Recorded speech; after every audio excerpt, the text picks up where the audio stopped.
Well, good evening, ladies and gentlemen. It's a pleasure to welcome you to the next instalment of the What If series.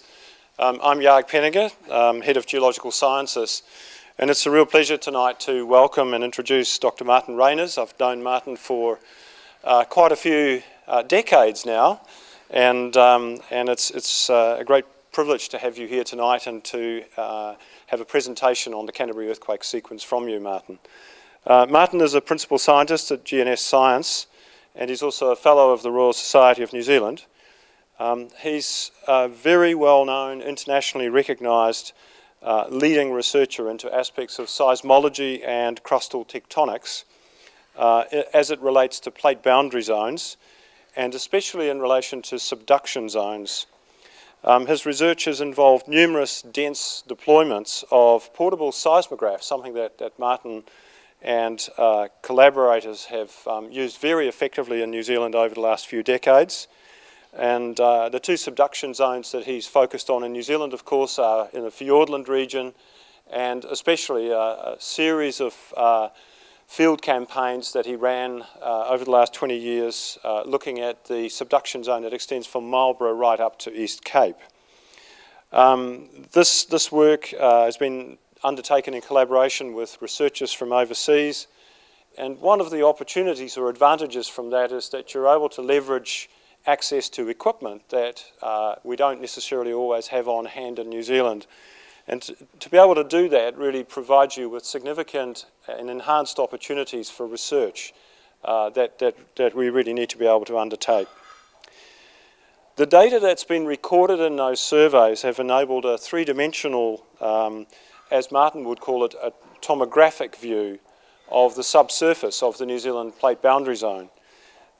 In a sense, as he tells me, this is the sort of geological sciences equivalent of a CAT scan in medical sciences.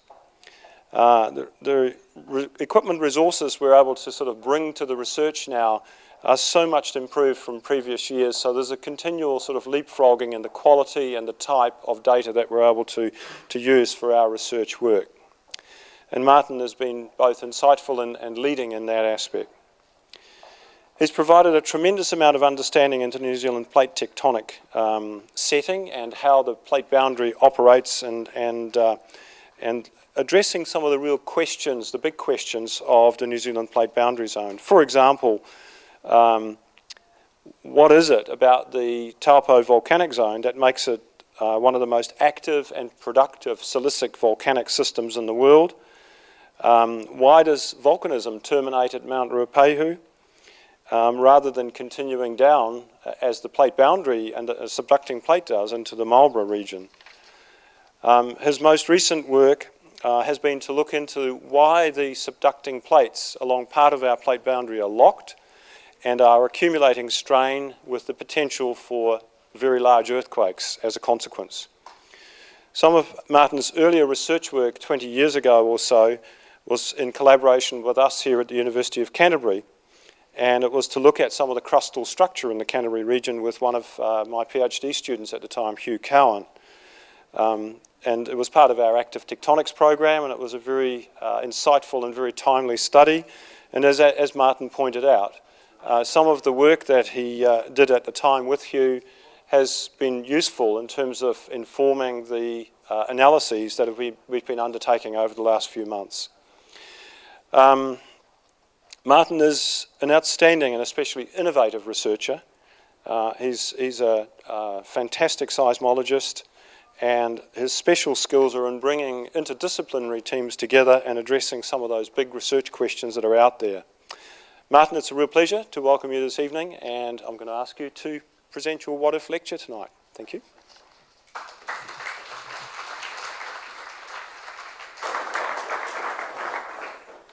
Thanks for those kind words, Jarg. Can everybody hear me? Yeah, I put this talk together yesterday because the research on this is actually quite fast moving, and it's not just me, right? It's all these other people that work with me, particularly Donna Eberhard Phillips, who's an American researcher, but she's also a New Zealand resident at times. So I need a pointer.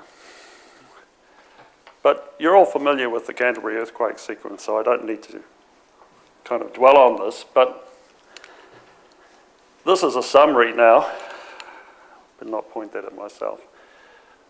We had the 7.1, which produced the Greendale fault in September, and then it's Aftershocks all in green here. And then, of course, the devastating 22nd of February last year earthquake, and these are its Aftershocks in red. And then we had the June 13th sequence. I was on duty.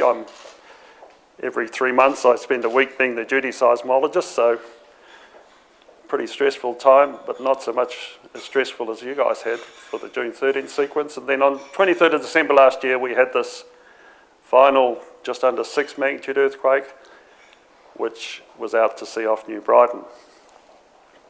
And I don't know if there have been a lot of lectures around here about the faults that moved in all those earthquakes, but what I've summarised here is results from very accurate GPS measurements and also what's called radar from satellites.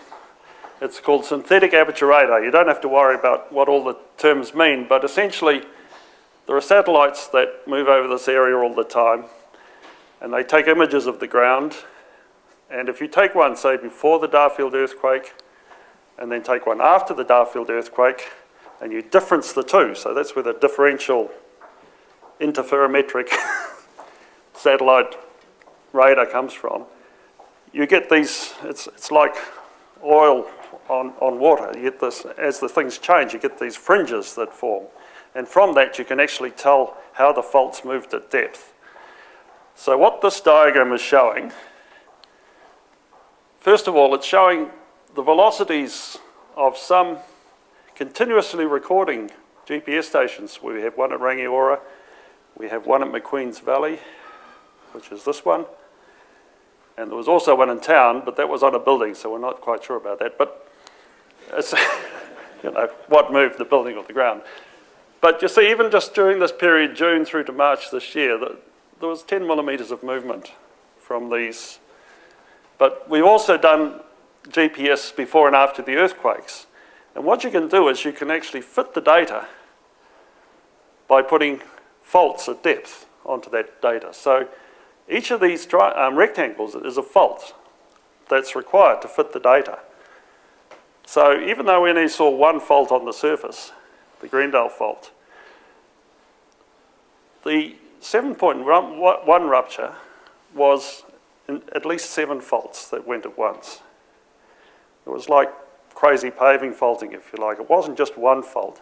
Most of the slip, for sure, was in the Greendale fault, but the data suggests that all these other faults were involved at the same time. So it was a multiple rupture. And some of you may remember there was a bit of debate on the day after the Darfield earthquake that at GNS we were putting the epicentre here.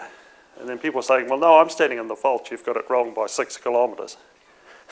But the point was that the earthquake started on a different fault and then triggered the slip on the Greendale fault. It actually started this. Throughout the talk, I'll talk about strike slip faults and thrust faults. Do people know the difference? Strike slip fault is where the ground's moving horizontally. Two sides are moving horizontally with respect to each other. And a thrust fault is where one side of the fault is being thrust up. It's in a vertical sense. So it started off as a thrust fault and then triggered all these other faults. And so this was a strike slip fault. This was a bit of strikers. This was the thrust fault. And then again in February, there were 3 faults that went. The main slip, and which caused most of the shaking, was on one of these thrust faults, which was off to the east here. It's this one here.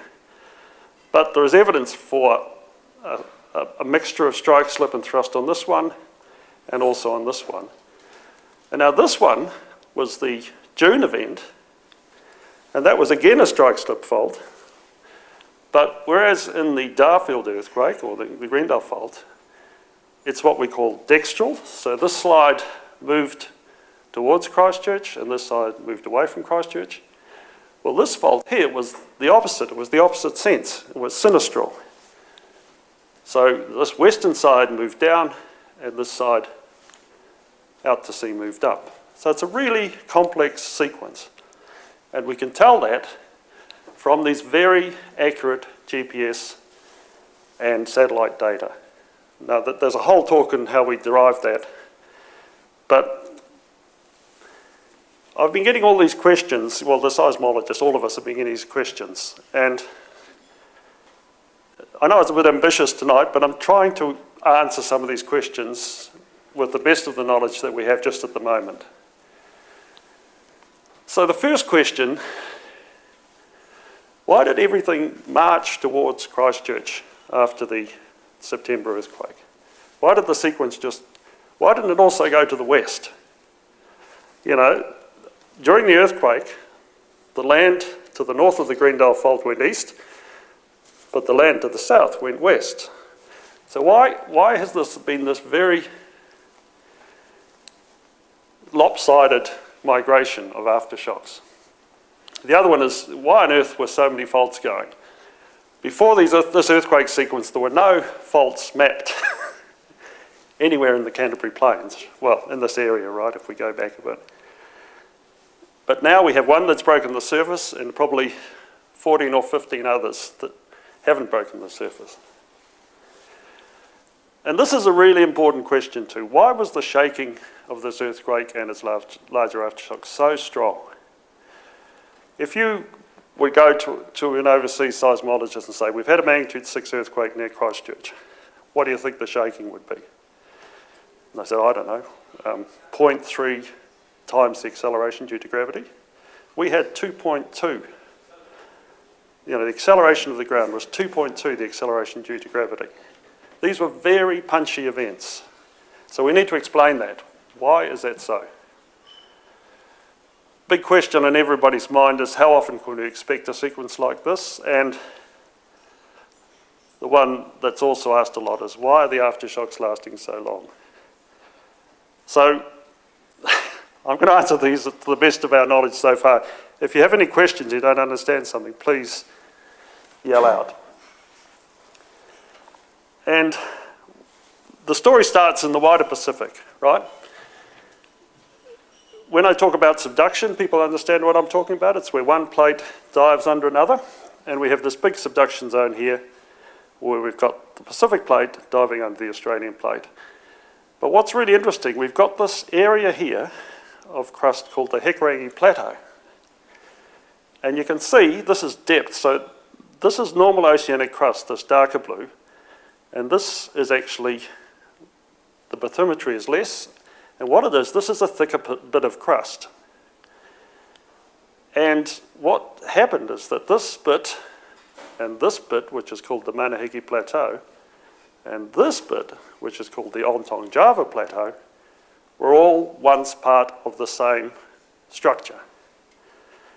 Now, if this works, I will show you a movie. Right. Of how this happened. Here we go.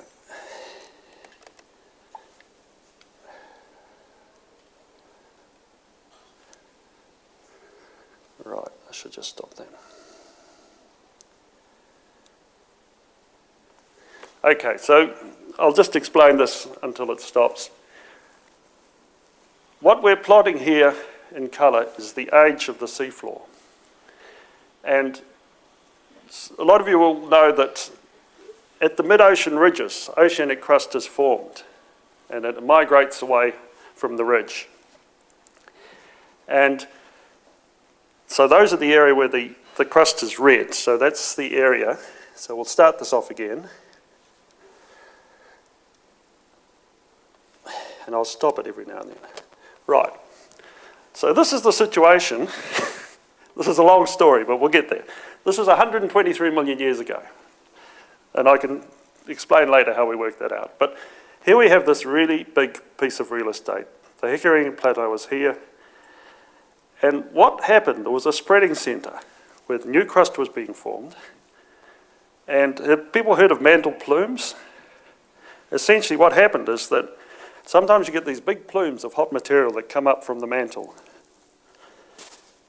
And what happened is this spreading centre migrated over the plume, and all of a sudden we got this enormous outpouring of data. So instead of having normal oceanic crust of 7 kilometres thickness, it was 5 times as thick. So it just completely erupted out. And because it was so unstable, it broke up very quickly. And so what happened then is that, and I should also explain this bit here. This grey bit is Gondwana, which contain New Zealand, Antarctica and Australia and a bit of New Guinea, right? So this is the old supercontinent Gondwana. So here we go. Here's the Raining Plateau. Comes in and bang, it hits the subduction zone. Now this is not normally oceanic crust which subducts quite easily. This is 5 times as thick. So it's really buoyant. And it's still quite hot because it's still quite young. You know, you would think that 22 million years ago, this is 100 million years ago now. You would think that if you're 22 million years old, you've cooled down. But no, it's still pretty hot. And what it does is it jams the subduction zone. And what that leads to, and I'll explain this a bit later, that starts, oh sorry, I've started again. Okay, here we go. Hits it. Then that causes New Zealand to rift away from Gondwana. It's really neat. So the Raining Plateau actually formed New Zealand because it clogged the subduction zone. I'll explain how that happens later. And then we drifted around, the Tasman Sea opened through here, and then we got the subduction zone starting up to the north, and now the Raining Plateau is coming in the different direction. Now this crust is, Ontong Java is the other piece of it, and I'll just like to demonstrate how strong these bits of crust are. Because you watch what happens here. This is the same as the Raining Plateau. It meets Melanesia, and it says, I'll just plough straight through there. It's really strong. And then it finally ends up being stuck under the Solomon Islands. So okay, we've got this really strong bit of real estate. And the question is, where is it now under New Zealand? So, sorry about this, it was too big to fit inside the PowerPoint.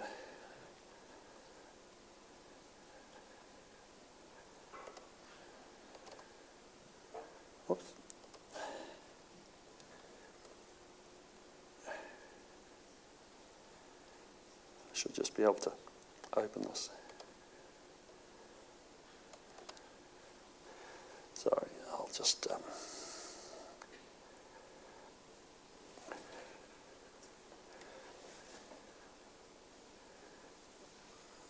Sorry, I knew this would muck things up. Here we go.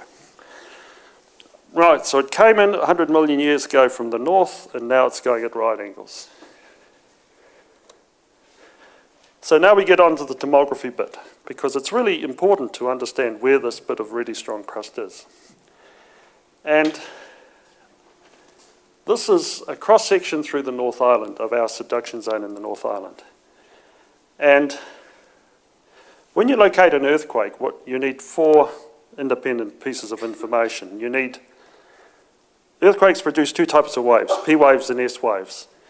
And if you have, say, 3 P waves from 3 stations and an S wave from one of the stations, you can assume a velocity model, a seismic velocity model for how fast the waves travel through the Earth.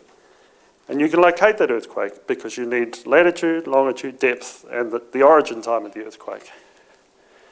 But when you get lots of earthquakes recorded on lots of stations, you can not only solve for the location of the earthquake, but you can actually solve for the 3-dimensional velocity structure of the medium, of the Earth. It's what mathematicians call an overdetermined system. You've got far more data than you need, and this is the basis of tomography. What we do, we would have a grid of equally spaced points, a rectangular grid, both in depth and both in latitude and longitude, and we solve, and we have all these crossing rays, and we solve for the velocity at each of those nodes, and we interpolate it. So we start with a rectangular grid, and we see this lovely This image is P-wave velocity, the velocity that the P-wave travels at. So it ranges from 3 kilometers per second in the shallow layers all the way up to almost 9 kilometers a second. And with that 3D model then, we can actually then say, let's locate a whole bunch of earthquakes, this period here, with the 3D model, and we get a much higher fidelity picture of our subduction zone than we've ever had before. Now, as Jarg said, it's like a CAT scan. So next time you get a CAT scan, just think that the algorithms that that machine has used were invented by seismologists. Because some of the first papers were from seismologists. So, another thing I'd like to point out is that why do we get these earthquakes? This is the subducted plate going down. Why are all these earthquakes in the subducted plate? And the answer is, as you dive down with the subducted plate into the earth, it gets hotter, the pressure gets higher, and the temperature gets higher, and essentially minerals in the subducted plate, what we call hydrous minerals, they release their water. And when they release their water, because water is highly incompressible, anybody who's used a water blaster can attest to that, it embrittles the area around it, and that's what causes the earthquakes. So if you like, these earthquakes are caused by the sweating of the plate. It's losing fluid as it goes down. And this fluid comes up through this is what's called the mantle wedge. It comes up, and this is a really nice example because the crust under Taranaki here, this is from Hawke's Bay, kind of through Mount Taranaki, is actually old oceanic crust. But it actually causes earthquakes in the base of that crust. But because we have a volcano here, what you see is the seismicity just comes right up. And that's because under the volcano we've got a hot region. And earthquakes will only occur where the rocks are brittle. So we'll get back onto this later because this is a really important aspect. Oh, by the way, that line is just where, outside that line, you don't believe it. You know, we worry about resolution. So the resolution is best just in that region there. So what we've done is we've done this throughout the whole country, and for the first time, this is the Raining Plateau that I was showing you before. We've been able to map the bit that's gone down the tubes. And now this is really, you know, for a seismologist, this is really neat. So it's not a very regular shape. This is the edge, but it's gone all the way down to Fiordland. Some of you may be familiar with the Fiordland subduction zone. In the south, it dips down like a normal subduction zone does, but as you go north, it becomes vertical. And the reason is it's being pushed sideways by this plateau, which is coming in from this direction at 38 millimeters a year. So here we have the whole story. The plateau came in, and we don't know where this edge is here. This is an ongoing research problem. Where is this southern edge? But it came in under the Chatham Rise, and the Chatham Rise would have been a mountain range originally on the edge of Gondwana land. This big, thick piece came under. It probably would have rivaled the Himalayas in terms of height. It was a big structure. Came in this way, 100 million years ago, got stuck, and now 10 million years ago, this bit went under again. And the reason it could go under a second time is a completely different separate talk, but it was much colder at that stage. So later I'll show a figure through here, and then after that it'll all be about Christchurch. But you know, you can see straight away that odds on there's going to be this really strong crust under Christchurch.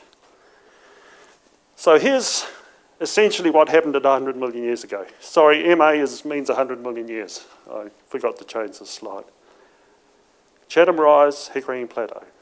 Comes in, and this is the oceanic crust, you know, the normal thickness crust on the edge. Gets stuck, and what happens? This breaks off because it's the crust on either side of the plateau is still subducting. It shears off. And the reason New Zealand splits from Gondwana is when you do that, you've got this stuff called the asthenosphere, much hotter stuff under the lithosphere. It goes through this window, causes massive volcanism, and that's what rifted New Zealand from Gondwana. But of course, you can see what happens. Once it loses this load, it rebounds because it's very buoyant. The whole reason it blocked the subduction zone is because it's buoyant. So you get this massive uplift. And so what we should see at the moment is something like this. So this is just offshore from Christchurch in a north-south direction. We have the Chatham Rise, but we should see this Raining Plateau at quite shallow depth. This really strong piece of real estate, quite shallow. And we do see it, which is really neat. So this is the section along the shallow part of the current subduction zone, starting in Napier, going through Wellington and ending up in Christchurch. And if you were to show that picture to a seismologist and say, where is the subduction zone? We know that it's into the board, right? Because this was a section along the strike of the subduction zone. They'd say, oh, here it is here. But this is the old subduction zone. And the reason this bit is actually, I'll talk about that later. The reason we've got so much seismicity here is that this bit is actually the bit that wasn't subducted very deeply on the edge of Gondwana. So here it is. This is where we think the Raining Plateau is. And the modern plate boundary, and the one that I'm worried about living in Wellington here, is the current plate boundary, which is locked up over this area here. So when Yarg was talking about working out where plates are locked and where they're unlocked, currently GPS tells us that north of about Cape Turnagain, the plates are currently unlocked, but from Cape Turnagain south to about Cook Strait, there's accumulation strain because the plates have locked together. And a really important aspect for this whole talk is that this bit of the plateau had only just started to subduct on the edge of Gondwana, but this bit over here had probably subducted at quite a depth. And as I was saying before, as a plate subducts, it sweats, it loses its fluid. So the reason you see the earthquakes here is that because this bit is now subducting in the other direction, it's still losing a bit of fluid because it hadn't actually been subducted very deeply. But when you get to this area here, the plate is actually very dry. It's already subducted. Now, I won't go into the details, but there's a transition from subduction, modern subduction, to what we call continental collision in the South Island. There are no big mountain ranges like the Southern Alps in Wellington because the plate is subducting there. But as you come south, you switch to this continental collision across the plate boundary. And the reason is simply that the plate that's coming in is drier. I can discuss that with people later. But this whole transition is in physical terms, it's a very simple transition from a wet plate to a dry plate. And you need those wet plates to form this localized plate boundary. So I know this is these are all new concepts, but just yell out if you need some clarification. So I'll just like to spend a little bit of time on this slide because how do faults work? Well, first of all, you've got to think of the crust. So here's what we call continental crust. It's about 40 kilometres thick. It's made of sedimentary rocks and metamorphic rocks, but essentially what happens is that the top 10 kilometres or so of the crust is quite brittle. Near the surface, you have these rocks that can't actually hold a lot of strain because they're near the surface and there's cracks and stuff in it, but earthquakes usually happen over this distance here where we call the rocks cohesive. But then when you get down to about 10, 15 kilometres depth, the pressure increases and the temperature increases, and we get what's called this brittle plastic transition. Now when I say plastic, I don't mean like in plastic bottle.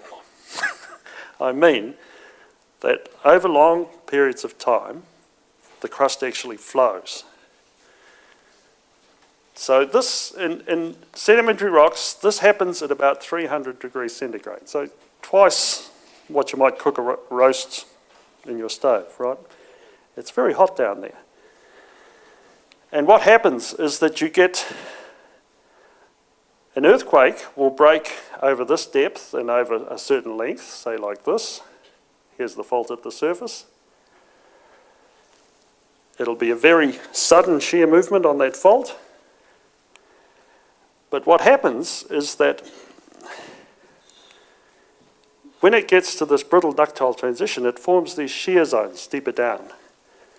And it's, even though it's plastic over long time periods, because it's happening so fast, this rupture hits this plastic region and travels right through it and forms the shear. It's like if I dive off a 3-metre diving board into a pool, you know, I'll just slide in and it'll feel like water. But if I jump off the harbour bridge and hit the, it's got to do with strain rate, you know, and I hit the water, that's not going to be very good for me. It'll feel like concrete.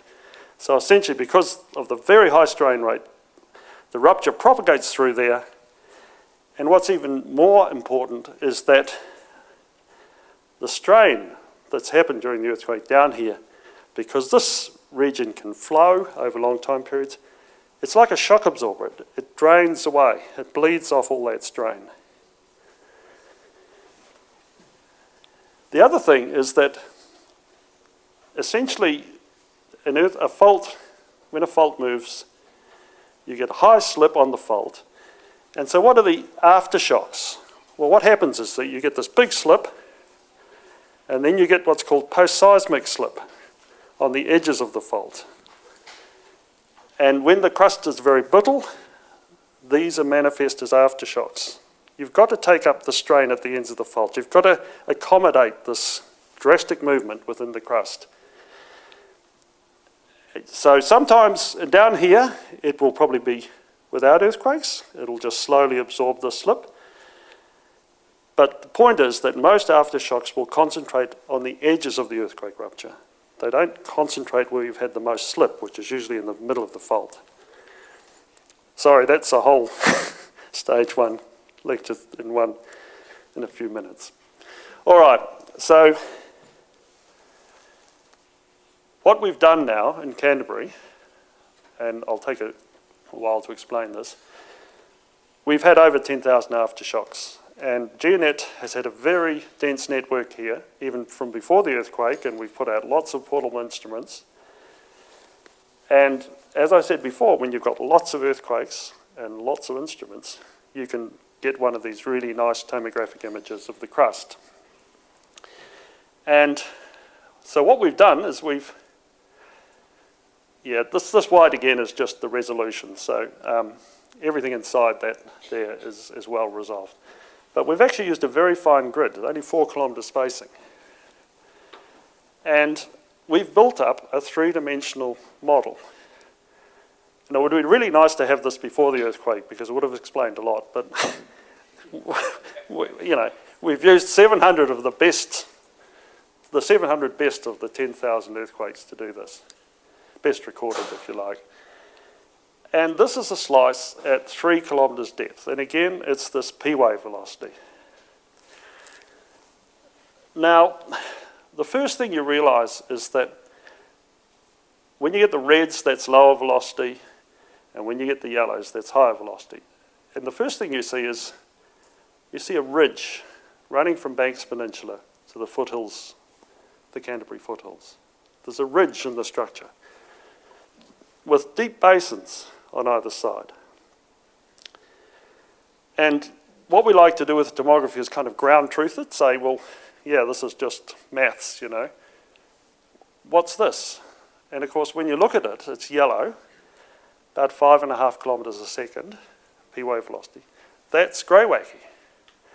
And when you look at the geological map, what do you see at Gebby's Pass? There's actually a piece of Greywacke that's been thrust up at Gebby's Pass over the volcanics. The other thing that's really nice is that we see this really high velocity in this patch just here. And you're starting to get up to about 6.5 kilometres a second, which is the seismic velocity of basalt. And you say, well, what's there? And it's burnt hill. So you can actually see, you know, for us that's really nice that we can see quite small features in our tomography.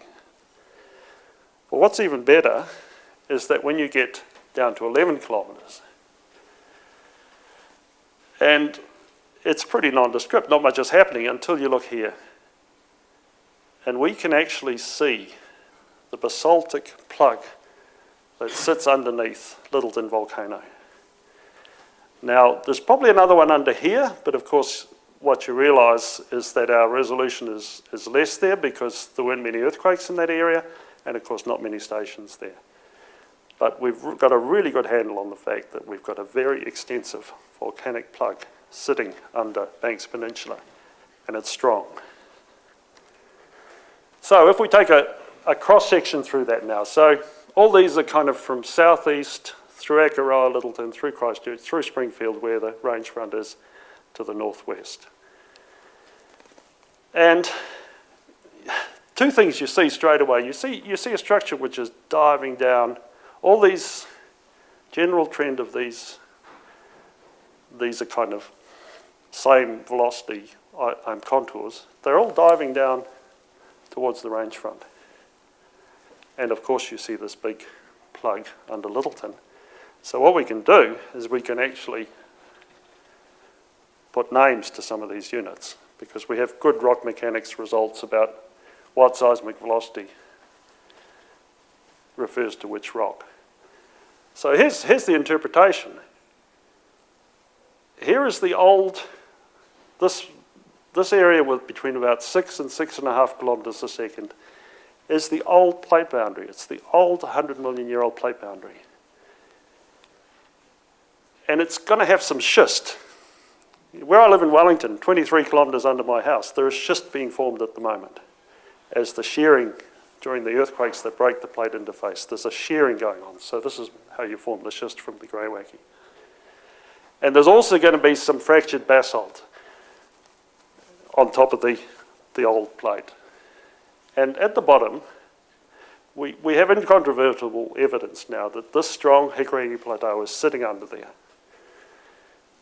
What does this all mean? So, one thing I didn't explain, sorry I have to go back. With that previous slide where I showed how a fault works, the shear strength of the crust increases where the earthquakes occur, but when it gets to the brittle ductile zone, it decreases markedly. And then when it gets to the bottom of the crust, it increases again. So it's kind of like, they call it the jelly sandwich. You've got the strong crust, upper crust, you've got a weak middle crust, and you've got a stronger crust below.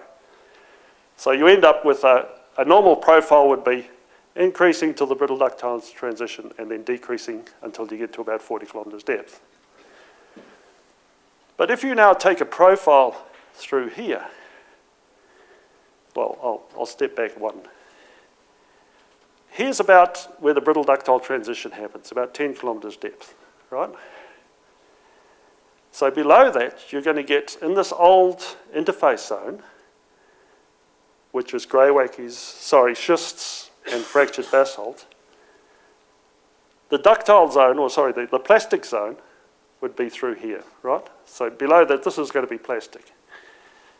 But when you get, so if you take a section through here now, and you look at the strength of the crust, it will increase through the brittle greywackies up here, and then you'll have this little bit of where the strength is a bit less, and then once you get into this really strong plateau, it increases again. But if you then take a section through here, you go through this really strong plateau, I'll come up with this one. Then you get into the strong basalt. And then you're above, once you get to the top of that, you're above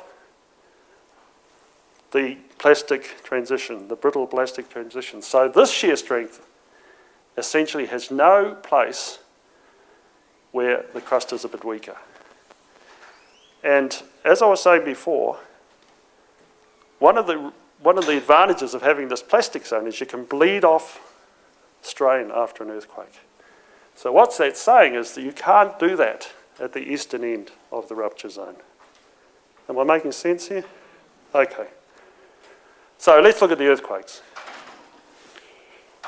And I'm sure you'll all like to go back to this period. This is 10 years of seismicity prior to the Darfield earthquake. You know, it's just, there's no comparison, right? And if you then take a cross-section of that, where were these earthquakes? Well, there was a whole concentration here.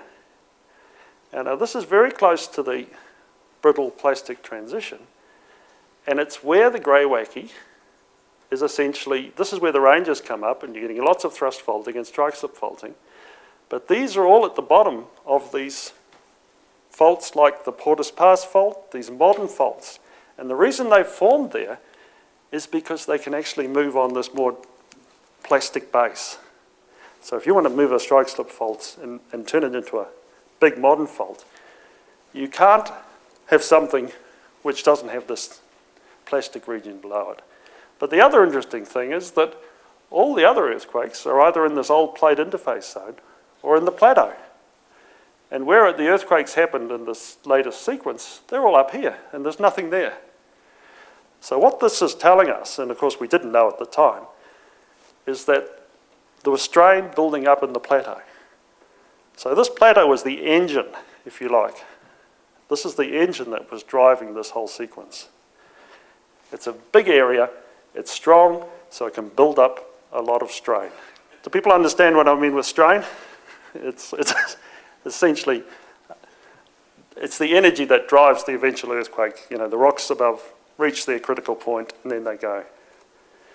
So let's look now at seismicity after the Darfield earthquake until just before the Christchurch earthquake.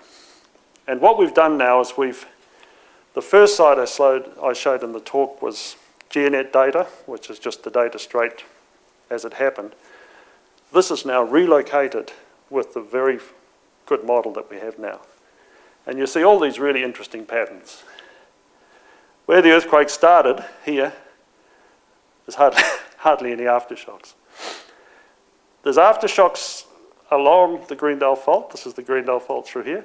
But they're all at the base of the fault. They're all in this old, slightly weaker area. So there has been some accommodation of strain at the bottom of this Darfield fault. But you see this big knot of seismicity here. I'll talk about that later if people have questions, the so-called gap. But there was a lot of deformation happening here. Some of you will remember this earthquake, 4 days after Darfield. It was a magnitude 5, pretty much on the 22nd of February earthquake fault. It caused some extra damage in Christchurch. And its aftershocks actually define the direction of the subsequent Christchurch earthquake.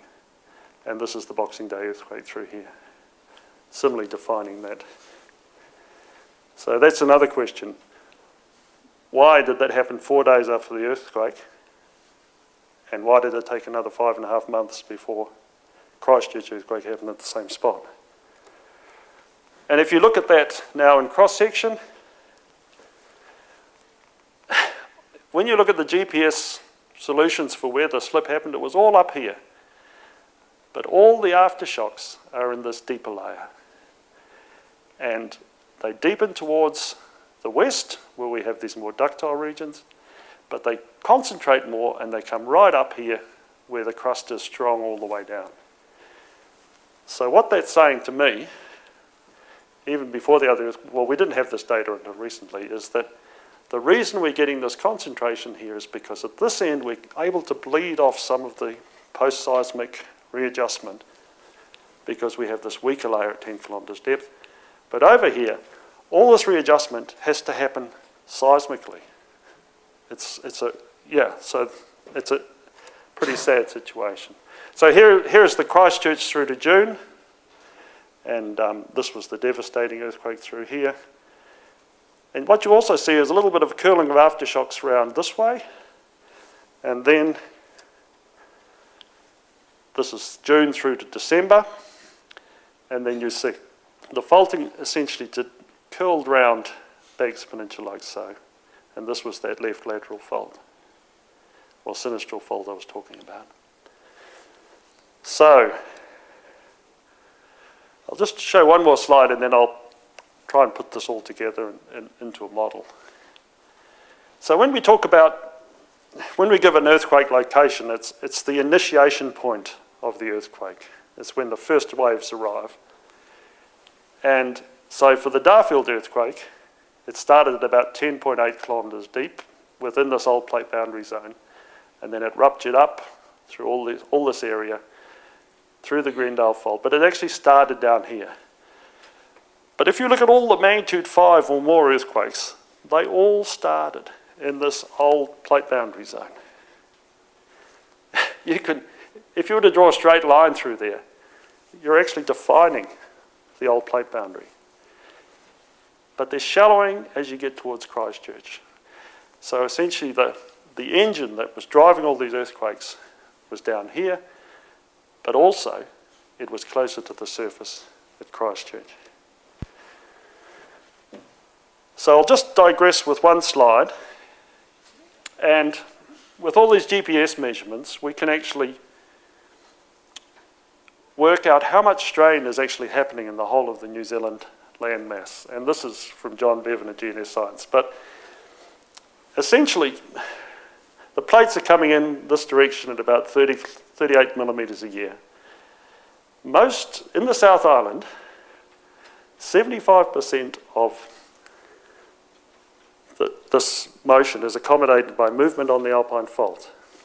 You can, if this is the plate vector, you can decompose it into two components. One which is motion on the Alpine Fault, and one which is actually parallel to the modern plate, at right angles to the modern plate boundary.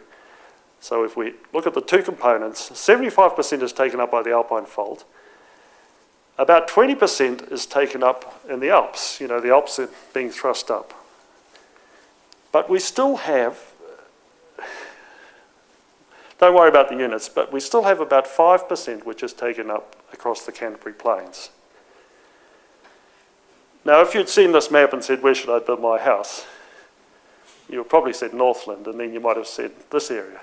But just be aware that these strains are still significant compared to the middle of continents like middle of America or something.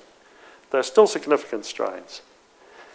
So what that means is that across the Canterbury Plains, we need to take up a couple of millimetres a year of convergence. And that's essentially what happened in this earthquake sequence. So you've got this grey wacky on the top, right? You've got this old plate boundary interface zone, and what I've done is I've labelled it yellow. But of course, below about, in this diagram, it's at about 12 kilometres depth, it becomes plastic and it can actually absorb some of the strain. And then through it, you've got this big drawing pin, if you like, which is Banks Peninsula. So Banks Peninsula is coming in at about 1 to 2 millimetres a year. It's scrunching up. I said before, there's a ridge in front of that. If you go between Banks Peninsula and the foothold, there's a ridge. And that's essentially everything crunching up ahead of it. And then when you get further west, because you've got this plastic zone underneath, this is where you're seeing the modern through-going faults, like the Porter's Pass Fault. And the other interesting thing is that the plateau that's going down here is very strong, and it's also very dry. And the fact that it's very dry is actually an important factor to consider. How am I going for time?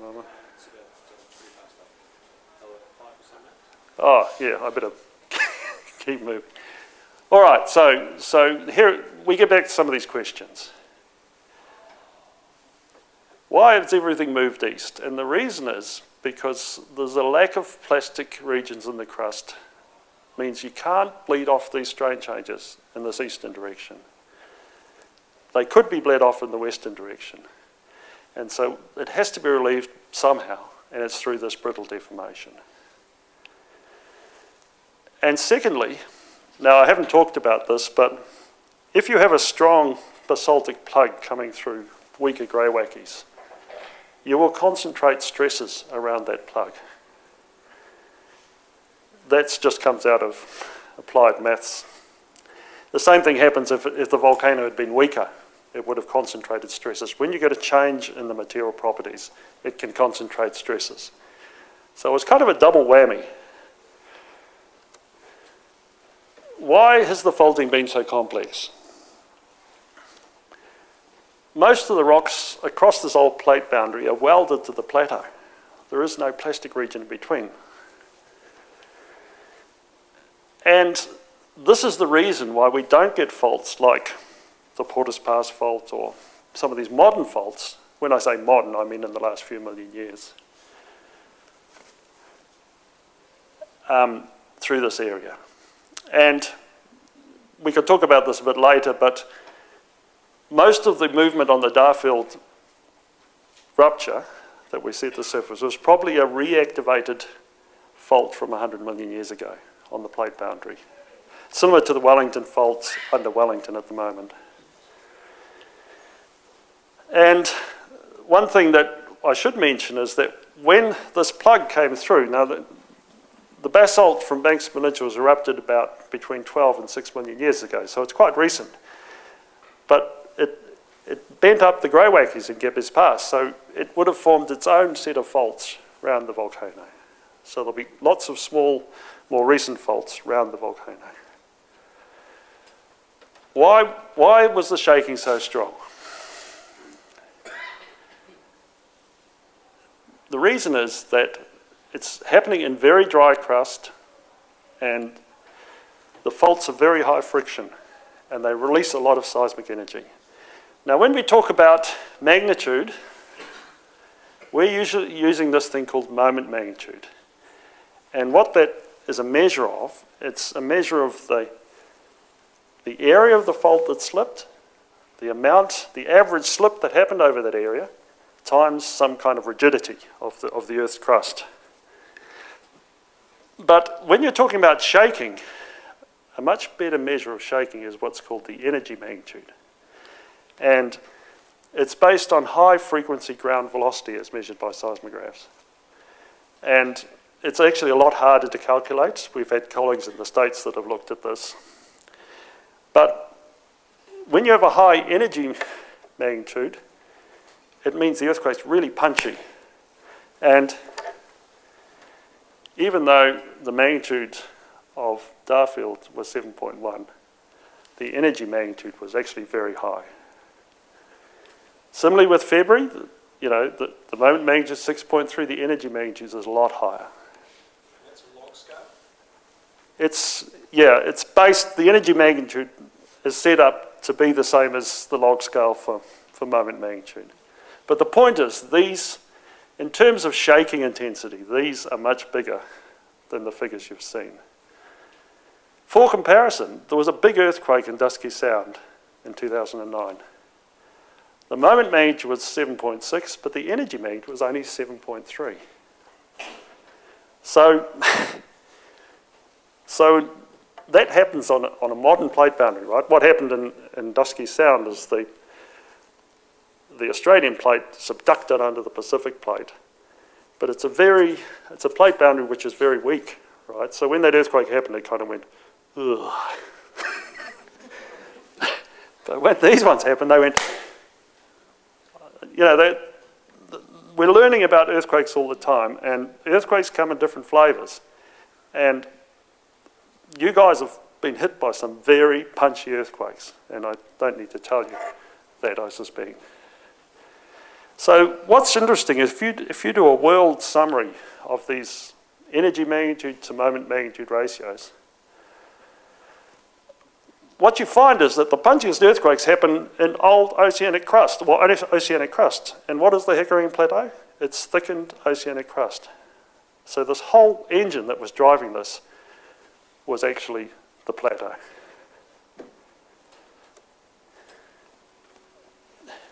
Right, how often can we expect a sequence? Now this is a very rough back of the envelope calculation, right?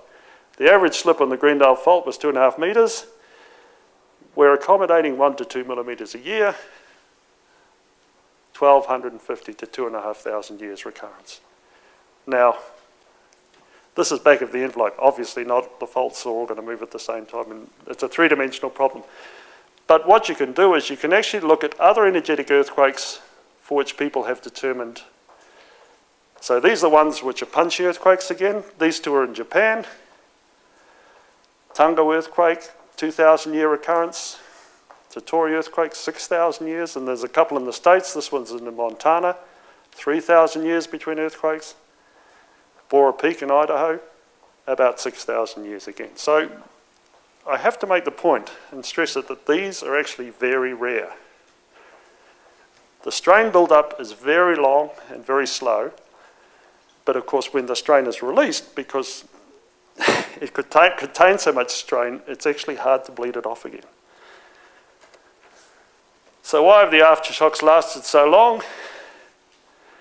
And don't worry about fault friction theory. But the point is that when you have this low strain rate, which you can relate to stressing rate, you get, when it's low, 1 to 2 millimetres a year, the aftershock duration is inversely related to that. So the slower the strain build-up, the longer the aftershock sequence.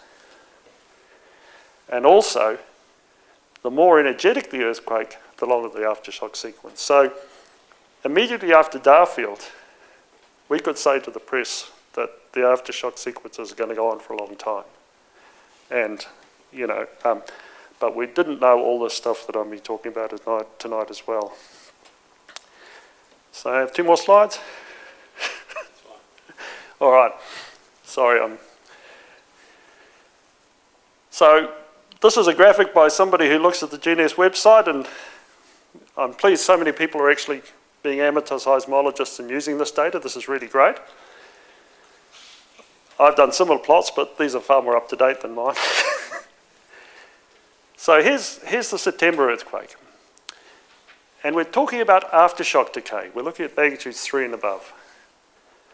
And after Darfield, there is this kind of law about how aftershocks decay. It was discovered by a Japanese seismologist called Omori years ago. And it follows a power law. Now, don't worry about the details, but essentially, if you take the number of aftershocks after one day, and then take a time period, say T of days, the aftershock decay is that number after one day divided by time to the power P. And now P is usually 1. So in other words, if you have 1,000 aftershocks on the first day, you'll have 500 on the next day and 330 on the following day. And it will slowly follow this, what we call a power law curve. So soon after the earthquake, we had a lot of aftershocks straight away, but then they started to follow this curve, right? And I looked at that and I said, well, that's actually a P of about 1.3, 1.4. The aftershocks are dying away too quickly. And so I said to myself, well, we still expect, you know, when you have magnitude 7, you expect at least a magnitude 6 aftershock. So I said, oh, there's going to be a 6 and it's... But then I said to myself, well, what the previous slide was telling us, that the stressing rate is really low in this area, so the aftershock should be dying away slowly. What's going on? And of course, what was going on is that if you fit the whole sequence, the p-value is 1. So what that was saying is that in this period here, there weren't enough aftershocks. Similarly here, in this period, there weren't enough aftershocks. So what's causing that? Why were there not enough aftershocks? And just to finish, I'd like to show some results, which is just hot off the press, but it's really exciting stuff, and it again attests to the energy of these earthquakes. When we did the tomography, we look at the P-wave velocity that I've been telling you about, but we also look at this ratio of the P-wave velocity to the S-wave velocity. Now the S wave is that second wave you sometimes feel an earthquake, and it has a lot of the horizontal motion in it. And for the physicists in the audience, this ratio is related to Poisson's ratio of the rocks. But essentially, what we found when we did the whole sequence, for the whole period from Darfield right through to December, we found this amazingly low VBVS. Now, take my word that that is a Poisson's ratio of 0.1. It's very, very low. Nobody's ever seen this before in the world. And here's the Greendale Fault, right? Here's Banks Peninsula. Sorry, I should have, the scale's a bit. But what's interesting is the anomaly is also skewed. It's skewed in the way that the fault moved. So we said, what on earth is going on here? The only way you can produce that is by producing, in that green region, lots of open cracks that don't have fluid in them. So what we said is, could this be a temporary effect? So what we did then is we divided the data set into three, and Donna Eberhard-Phillips has done a lot of work on this in the last week. September through to the February, from the February earthquake to just before the June, and then the June to December. And what you see, this big anomaly here, by the time the February earthquake starts, is almost disappeared. And I should have mentioned, before the Darfield earthquake, this area here was this light grey colour. It was up here somewhere. So it went from 1.7 down to this really, really low value, and then it's recovered again. And so what that's telling us is that these earthquakes are so energetic, they actually shattered the rock at depth. These plots are at 3 kilometres of depth again, where most of the slip in the earthquakes happened. And what happened after that is that this post-seismic adjustment that I'm talking about first involved the closing of those cracks again. And once those cracks had closed, then it moved over to Christchurch. And what's really interesting is that when the Christchurch earthquake happened, most of the slip was here, and it was a thrust fault, and you see this ratio has gone down compared with here, and it's exactly on the side of the fault that we would expect. And for the earthquake that went through here, it's left lateral, so this side went this way, and this side went this way, and you see the same thing happening. So these earthquakes at depth are shattering the rock and causing this very sporadic aftershock sequence. I hope I'm making sense there. So anyway, I don't want to give you a sense of doom from all this, because you've been through it now. And the reason that this has happened is the combination of this really strong crust and Banks Peninsula just ploughing in towards the range front.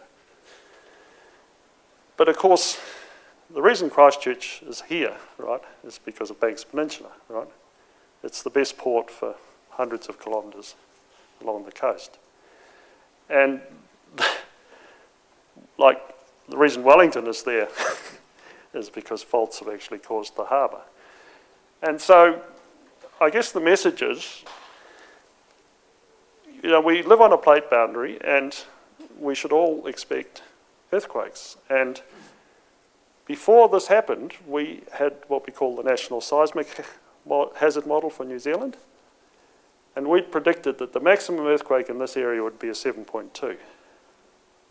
But of course what we didn't realise is that that was based on this moment magnitude, but it was actually much higher than that in terms of the energy. So what is happening now is that we're having to tweak our seismic hazard model, and we're in discussions with engineers and the Department of Building and Housing how we deal with that in terms of the, we have to find the appropriate balance between risk aversion, which is obviously happening at the moment, and